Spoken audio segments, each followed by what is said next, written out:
Sejenak mengenal agama Buddha. Apakah agama Buddha itu? Agama Buddha adalah suatu agama yang berdasarkan pada ajaran yang telah berusia 2540 tahun yang berasal dari anak benua India. Ajaran ini ditemukan dan diajarkan oleh Siddhartha Gautama setelah beliau mencapai pencerahan sempurna, penyadaran penuh, dan kemudian beliau dikenal dengan sebutan Sang Buddha.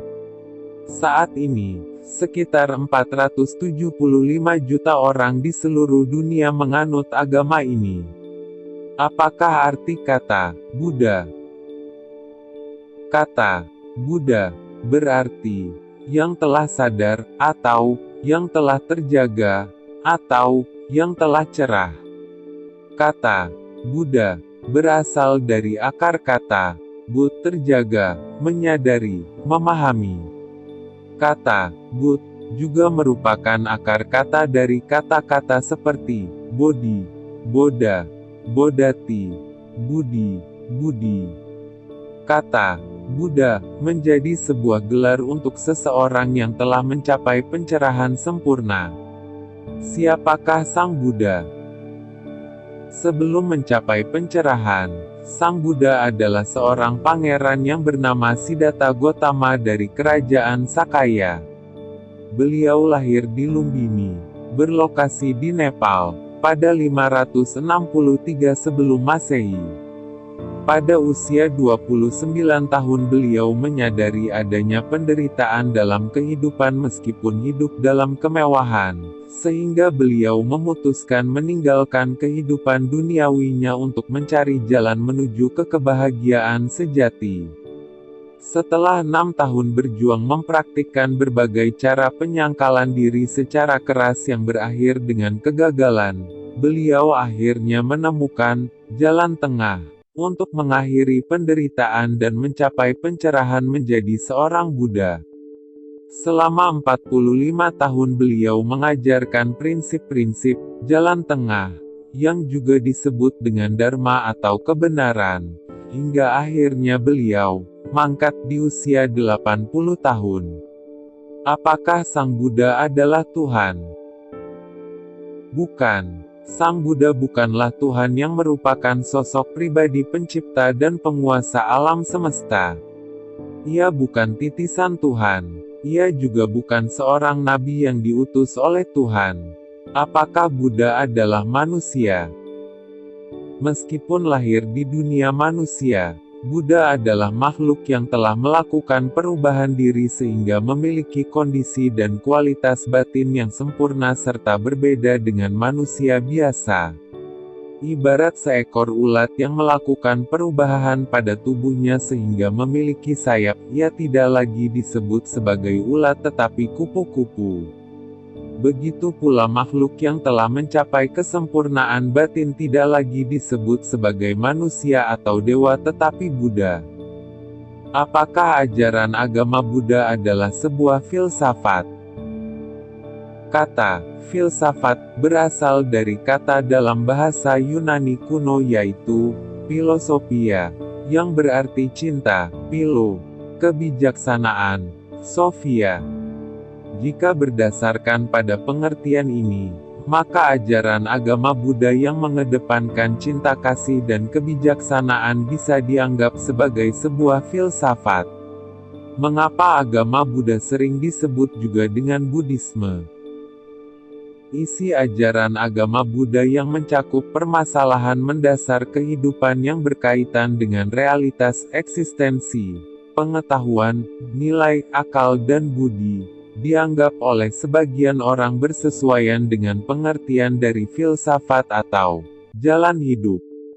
Oleh karena itu penggunaan akhiran isme yang sering digunakan untuk menyebut sebuah ajaran filsafat dilekatkan pada kata Buddha, sehingga membentuk kata Buddhisme sebagai sebutan lain untuk agama Buddha.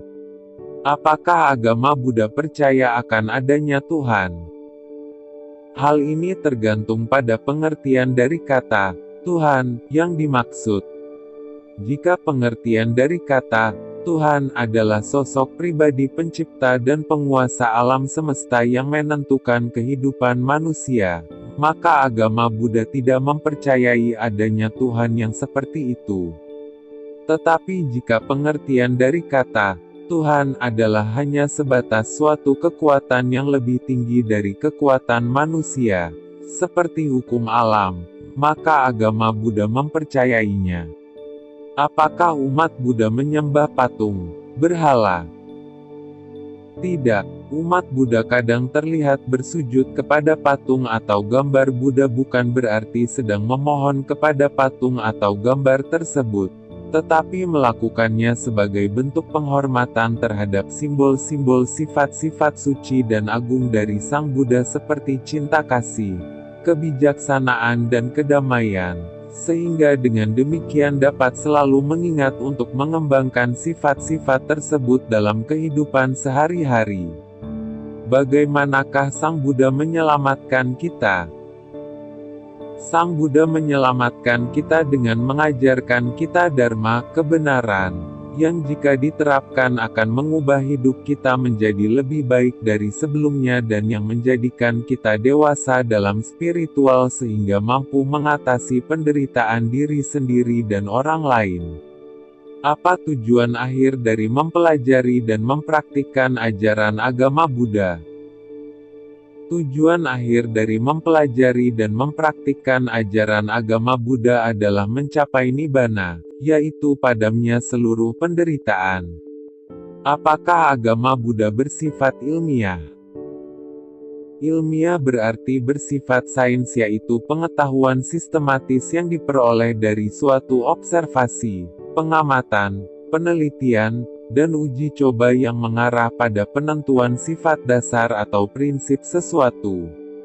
Inti ajaran agama Buddha yaitu 4 kebenaran mulia, sesuai dengan pengertian ilmiah tersebut karena dapat diobservasi, diteliti dan diuji serta dibuktikan oleh siapapun. Bahkan Sang Buddha menasihatkan kita agar menguji ajaran yang ia sampaikan. Apakah agama Buddha adalah agama damai? Jika pengertian dari kata agama yang dimaksud berarti suatu ajaran atau sistem keyakinan, maka agama Buddha adalah agama damai karena agama Buddha berisi ajaran atau sistem keyakinan yang mengajarkan cara mencapai kedamaian sejati. Perlu dibedakan antara agama sebagai ajaran dengan umat beragama, atau pemeluk agama, sebagai orang yang menerima suatu ajaran agama. Meskipun agama Buddha mengajarkan kedamaian, namun selama seseorang termasuk yang mengklaim diri sebagai umat beragama Buddha belum mempraktikkan ajaran Buddha secara baik dan benar sehingga masih ada kebencian, keserakahan, dan kebodohan batin dalam dirinya, maka akan masih dapat ditemukan konflik dan ketidakdamaian yang melibatkan dirinya, baik konflik terhadap dirinya sendiri maupun dengan orang lain dan lingkungan sekitarnya. Apa yang telah Sang Buddha ajarkan? Selama 45 tahun Sang Buddha telah mengajarkan banyak hal, terutama mengajarkan tentang memahami penderitaan hidup dan cara mengatasinya yang tercantum dalam 4 kebenaran mulia. 4 kebenaran mulia yaitu 1. Kebenaran mulia tentang dukkha penderitaan. 2. Kebenaran mulia tentang penyebab pembentuk dukkha. 3. Kebenaran mulia tentang padamnya dukkha. 4. Kebenaran mulia tentang jalan yang mengarah kepada padamnya dukkha. Apakah terdapat aliran atau mazhab dalam agama Buddha? Ya, dalam perkembangan agama Buddha terdapat beberapa aliran atau mazhab yang muncul dari hasil penafsiran yang berbeda-beda terhadap ajaran Buddha serta pengaruh kebudayaan setempat di mana agama Buddha berkembang. Untuk itu, aliran atau mazhab tersebut sering juga disebut sebagai tradisi agama Buddha. Apakah yang unik dari agama Buddha? Agama Buddha adalah agama yang unik di antara agama-agama besar di dunia karena menempatkan diri manusia pada posisi apa adanya sebagai pelaku dan penentu utama kebaikan dan keburukan yang ada pada dirinya. Agama Buddha juga menarik dan unik karena para pemeluknya dapat mencapai tingkatan yang sama dengan pendirinya, Sang Buddha, jika mengikuti jalan yang telah diajarkannya. Sebagai contoh, di dalam agama Yahudi, Abraham sebagai pendiri agama membuat perjanjian dengan Tuhan, dan Musa diberikan hukum Taurat. Selain mereka tidak akan ada lagi orang lain yang menempatkan posisi yang sama dengan mereka. Dalam agama Kristen, hanya ada satu Kristus. Dalam agama Islam, Muhammad dianggap sebagai nabi terakhir, orang lain tidak bisa menjadi nabi setelahnya. Sebaliknya, dalam agama Buddha, semua orang dapat mencapai kebijaksanaan, pencerahan dan gelar yang sama dengan Siddhartha Gautama, yaitu Buddha, yang telah sadar. Dari manakah untuk memulai mempelajari agama Buddha? Mulailah dengan mengetahui ajaran-ajaran dasar yang merupakan ciri khas dari agama Buddha, seperti 4 kebenaran mulia dan 3 karakter keberadaan. Pelajari dari awal hal-hal tersebut dan lakukanlah beberapa penelitian mengenainya ke berbagai narasumber Buddhis terpercaya. Bagaimanakah caranya mendapatkan informasi mengenai agama Buddha?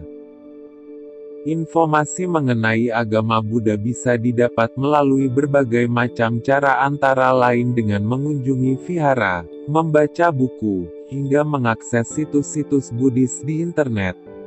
Cara terbaik adalah dengan mengunjungi vihara untuk bertanya langsung kepada para biarawan, beku, biksu, dan mendengarkan ceramah mereka.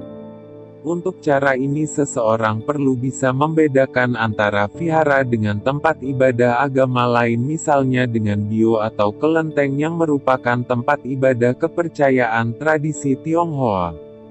Informasi juga bisa didapat melalui buku-buku agama Buddha yang beredar luas di toko-toko buku dari penerbit Buddhis. Untuk cara ini seseorang perlu melakukan cek silang isi buku yang satu dengan buku-buku lainnya untuk menghindari kesalahpahaman.